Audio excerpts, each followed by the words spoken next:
दयाराम अपनी बहू रानी के साथ कानपुर में रहता था। दयाराम की पत्नी और बेटे का देहांत 2 साल पहले ही हो गया था।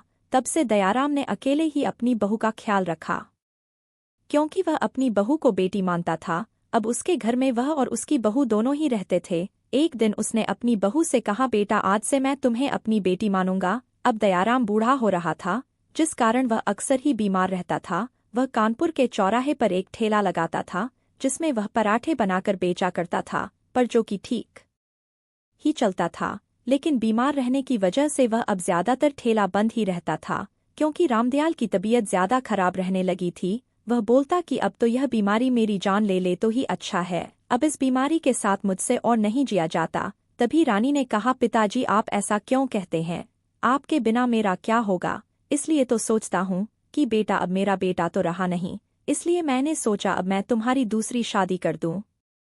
बेटा ऐसे तुम्हारी जिंदगी कैसे पर होगी, पूरी जिंदगी ऐसी ही तो नहीं बैठी रहोगी, कोई तुम्हारा भी तो ख्याल रखने वाला होना चाहिए। मैं अपने जीते जी तेरे हाथ किसी और के हाथ में दे दूं और तुझे पराया कर दूं तो मैं भी चैन से मर सकूंगा। यह कहकर दयाराम अपने बिस्तर से उठकर काम पर जाने लगता है। तभी रानी अपने पिताजी से कहती है, ये आप क्या कर रहे हैं पिताजी, आपकी तबीयत कितनी खराब है, आप कहाँ जा रहे हैं। तभी दयाराम बोलता है कि बेटा मैं ठेला लगाने जा रहा हूँ। रानी, बहुत दिन हो गए काम पर गए हुए, और ठेला नहीं लगाऊंगा तो तेरी शादी के लिए पैसे कैसे जोड़ पाऊंगा। तभी रानी ने कहा, पिताजी आपकी तबीयत कितनी खराब है, आप कुछ दिन ठेला मत लगाइए। घर में जो थोड़े पैसे रखे हैं हम उसी से अपना खर्चा चला लेंगे। दयाराम ने रानी से कहा, बेटा नहीं, तुम उन पैसों को हाथ लगाने की सोचना भी मत, वो पैसे मैंने तेरी शादी के लिए रखे हुए हैं, समझी। यह बोलकर दयाराम बीमार होने के बावजूद भी अपना ठेला लेकर निकल जाता है। दयाराम के ठेले के सामने ही एक और ठेला लगाते था, लेकिन उनकी कुछ खास बिक्री नहीं होती थी। पर जब से दयाराम का ठेला बंद था तब से उनका काम सही से चल रहा था। पर फिर से दयाराम को देखकर उनका मुंह बन गया। ये लो फिर आ गया, दयाराम जी तो चाहता है इस दयाराम को भी इन पराठों की तरह किसी भी सेक दूं। ठीक कह रही हो, भाग्यवान फिर से हमारी ठेले पर ताला डालने आ गया। वो दोनों ही दयाराम से बड़ा जलते हैं। अब दयाराम बीमारी की हालत में भी हर रोज काम पर आता था। एक दिन ऐसे ही जब वो ठेले पर खड़ा था, तभी उसके सीने में जोर का दर्द उठा और वो चक्कर खाकर गिर गया। अरे यह क्या, ये तो बेहोश हो गया, मैं इसे जल्दी से अस्पताल लेकर जाता हूँ। अरे तुम भी ना बिल्कुल बुद्धू हो, जो समझते नहीं हो। अरे अगर यह दयाराम मार गया तो इसमें हमारा ही फायदा है ना। तब वो उसे उनकी मदद करने से रोक लेती है। फिर कुछ लोग उसे अस्पताल पहुंचाते हैं।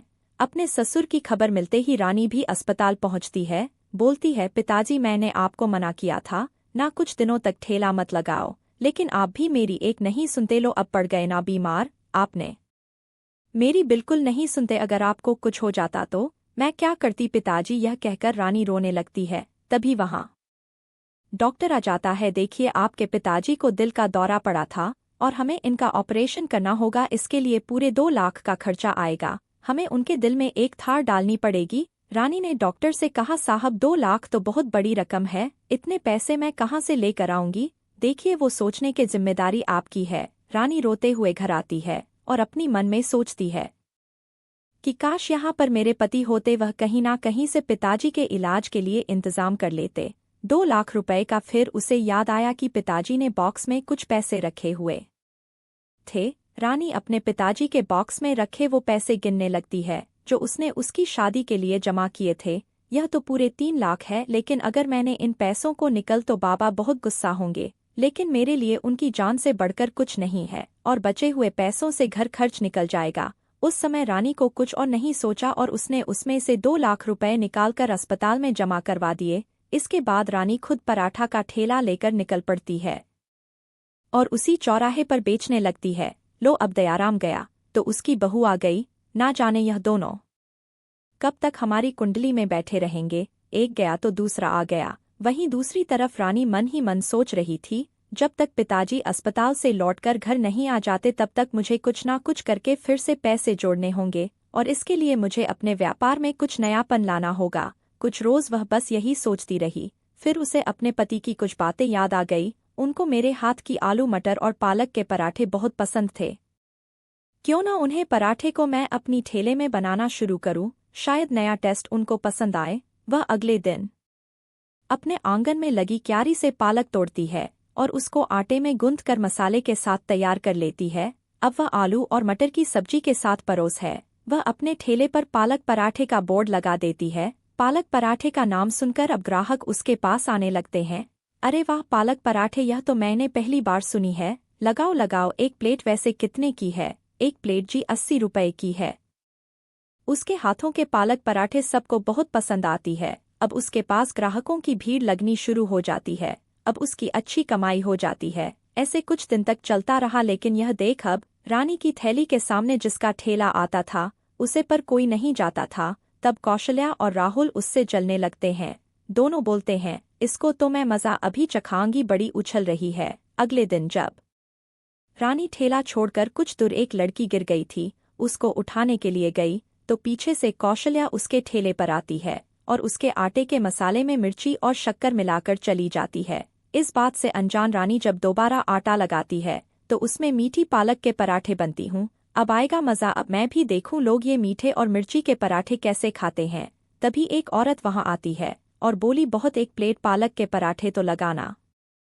रानी बोली, जी बस अभी गर्मागर्म बनाती हूँ। रानी गर्मागर्म पराठे बनाकर उस औरत को देती है। वह जैसे ही पहला निवाला मुंह में डालती है तो उसे खाने के बाद, यह क्या मीठी और मिर्ची पालक का पराठा है, भगवान यह कैसे हो गया। तभी उन्होंने कहा, कमाल का है आपका पराठा, आपने मज़ा ही आ गया आपके पराठे में। यह सुनकर रानी खुश हो गई। अब ग्राहकों के पास खाने के लिए अलग अलग तरह के पराठे थे जो कि सब्जी के साथ बहुत ही अच्छी लग रही थी। अब उसके पास कई तरह की वैरायटी वाले पराठे थे। यह देख राहुल कौशल्या से बोलता है, दूसरों का घर जलाने गई थी लेकिन खुद ही बर्बाद हो गई। अब मुझे क्या पता था लोगों को यह इतनी पसंद आएगी। अब वो दोनों भी वही पराठे बनाने लगते हैं, लेकिन लोगों को जो स्वाद रानी के पराठों का स्वाद अच्छा लगता था। दोस्तों, यह थी आज की कहानी। अगर आपको हमारी कहानी अच्छी लगी तो आप हमें कमेंट बॉक्स में ज़रूर बताएं, और अगर आप हमारे चैनल पर नए हैं तो आप हमारे चैनल को सब्सक्राइब ज़रूर करें।